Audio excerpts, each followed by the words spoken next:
Hello，今日同大家寫一篇嘅日記。喺開始之前，各位同學記得喺下面條 link 打印或者下載今堂嘅筆記啦。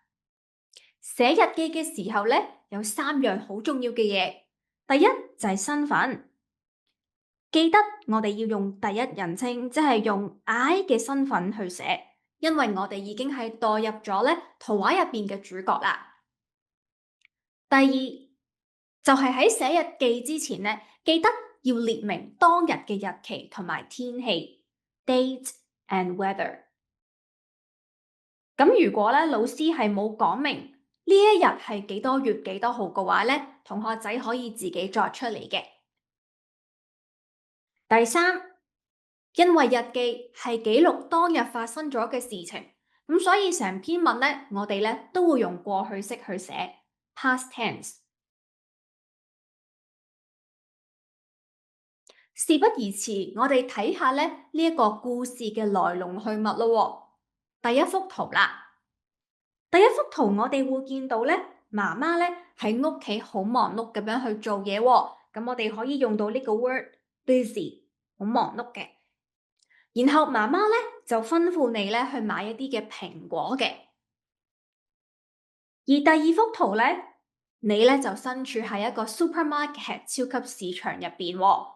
咁你手入邊拎住一個 basket， 即係一個購物籃。然而咧，你唔係咧即刻買蘋果喎，你咧係被咧貨架上嘅potato chips 薯片咧所吸引嘅。於是乎咧，你就買咗咧薯片，而最後係冇買到蘋果嘅喎。第三幅圖啦。當你咧俾完錢喺返屋企嘅途中嘅時候，咦，突然醒覺，點解好似個手咁輕嘅？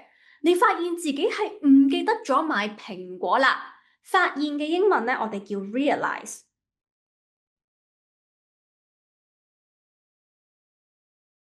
然後你嘅心情當然啦，係非常之焦急或者不安嘅。焦急除咗用 worried 之外咧，可以用 anxious。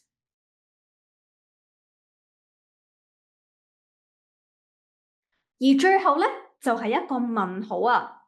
咁你咧要諗一諗故事嘅結局，究竟咧你最後有冇成功咧？係買翻蘋果啦，同埋媽媽有啲咩反應，甚至係最後咧你有冇從呢個事件入邊有一啲嘅得着啦？咁今日咧，Miss Nicole 喺同大家作之前咧，會教大家一啲嘅 idioms，即係成語喎。先睇下第一個好生動過 ，as busy as a bee，好似蜜蜂一樣咁忙碌，等於 very busy。第二啦，be champing at the bit，即係話你急不及待做某件事啊，you're very excited to do something。下一個啦，引起某人嘅注意 ，catch somebody's eye。好啦，呢一度咧，我哋可以咧寫翻個人名啦，例如 catch Nicole's eyes， 亦都可以用一個代名詞啊，例如 catch my eye，catch her eye。下一個啦，咁我哋啱啱學咗焦急嘅英文係 anxious。我哋亦都可以用一個 idiom 去表達，叫做 like a cat on a hot tin roof， 即係好似中文嗰個成語啊，如熱鍋上嘅螞蟻，坐立不安，非常之驚青嘅意思啦。下一個咧，同上面嗰個意思都好相近嘅喎。如坐針氈啊，即係代表你好焦急嘅意思啦。Be on pins and needles。如果同學仔喺作文咧，能夠喺適當嘅時候用一啲嘅 idiom 咧，絕對能夠幫你嘅作文咧係加分不少嘅喎。咁我哋咧睇下下一版啦喎。咁 Miss Nicole 咧會同大家咧去講解頭兩幅圖，已經咧提供咗少少咧嘅一啲嘅模板俾你哋咯喎。好啦，咁講多次啦，記得日記呢，我哋喺上面啦，左上角寫低當日嘅日期，右上角寫低當日嘅天氣。Let's look at the first paragraph。第一段呢，我哋其實會簡單交代事件嘅背景資料啦。通常呢，我哋會用一個4數句子嘅解釋返時地人事嘅喎。This morning, Mom asked me to buy some apples for her。好啦，我相信好多同學咧都會作到呢一句嘅。但係如果你想加分嘅話咧，記得可以俾一啲嘅原因嘅喎。點解咧？媽媽想買蘋果啊？俾原因咧，我哋可以用 because 啦，亦都可以用 as 嘅。大家試下用呢個連接詞啦。as 咁啊，大家諗個原因可能係佢想整一個蘋果批咁樣啦。As she would like to make an apple pie.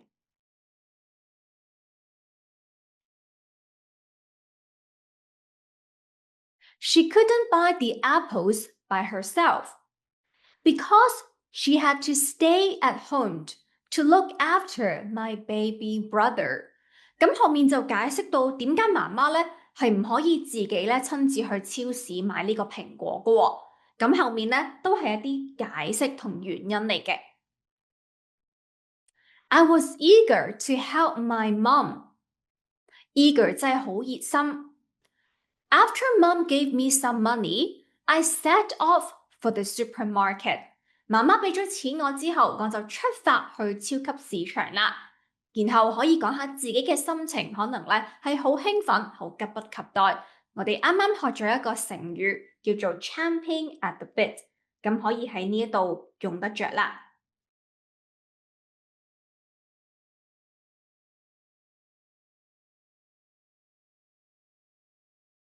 而下一段咧，我哋就要講下第二幅圖故事嘅發展咯。After I arrived at the supermarket, I took a shopping basket and started shopping.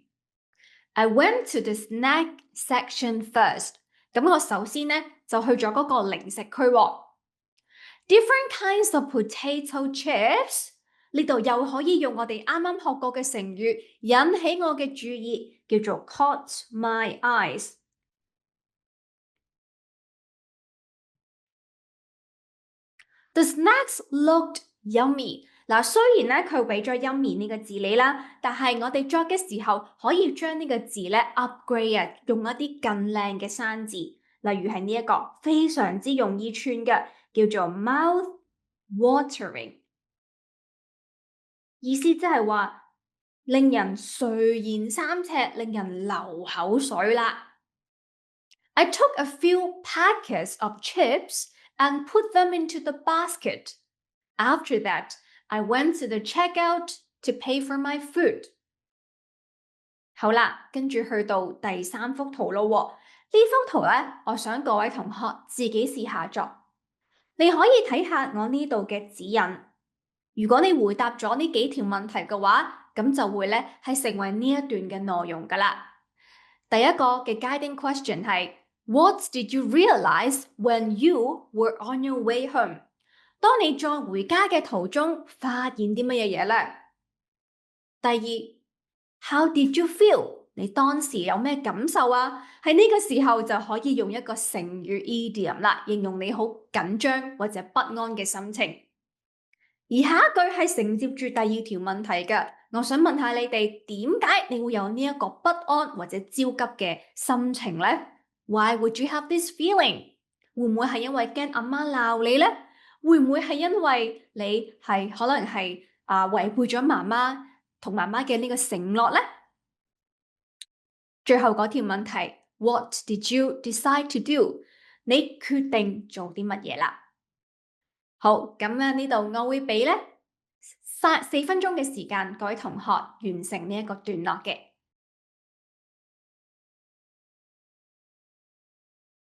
好啦，各位同學，時間已經完成咯喎。咁而家咧，我哋睇下喺 Miss Nicole 嘅角度會點樣去寫咧？呢一個段落嘅。好，咁你開頭嘅時候可以用 When I was on my way home。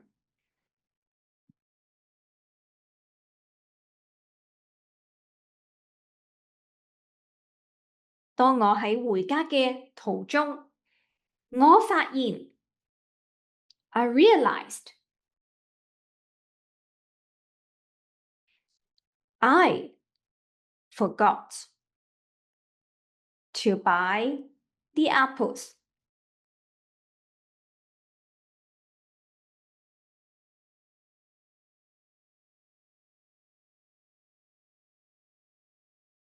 好，咁就回答咗呢條問題啦。咁有咩嘅感覺啊？咁啱啱學咗一啲成語啦。You can say I was on pins and needles，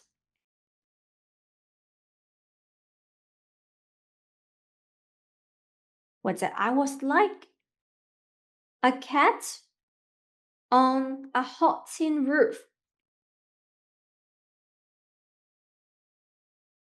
咁記住啦，用成語咧亦都唔可以咁貪心啊！你二選一就 OK 嘅啦。如果你兩個都用嘅話咧，就變咗咧係重複咗個意思啦，反而係有反效果嘅喎。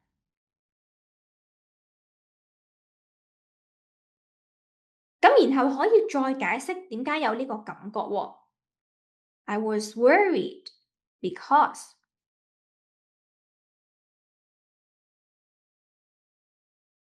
咁有咩合理嘅原因啦？可能係因為係違背咗承諾啦，或者係驚媽媽鬧你啦。Because I broke my promise to mom。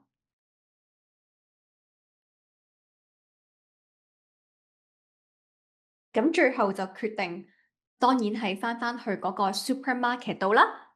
I decided to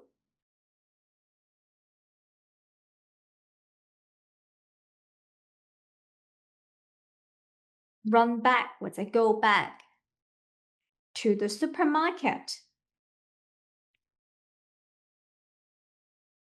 立即英文叫做 immediately，呢個字好好用嘅。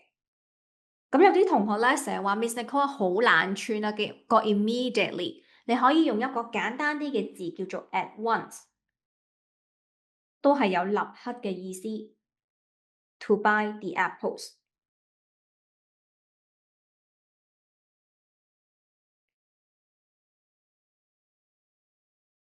咁呢段咧就完成㗎啦。咁啊呢一段咧就既能夠可以完整咁樣解釋到幅圖發生咩事啦，亦都有講到咧用一啲好嘅 idiom 啊，好嘅成語，同埋咧係有一啲嘅解釋嘅，例如解釋返點解你會有嗰個心情嘅喎。咁今日嘅課堂就去到呢度啦。咁究竟故事嘅結局又會點樣寫呢？Miss Nicole 喺呢個4年班嘅作文堂咧，就會再同大家詳細咁樣講解嘅。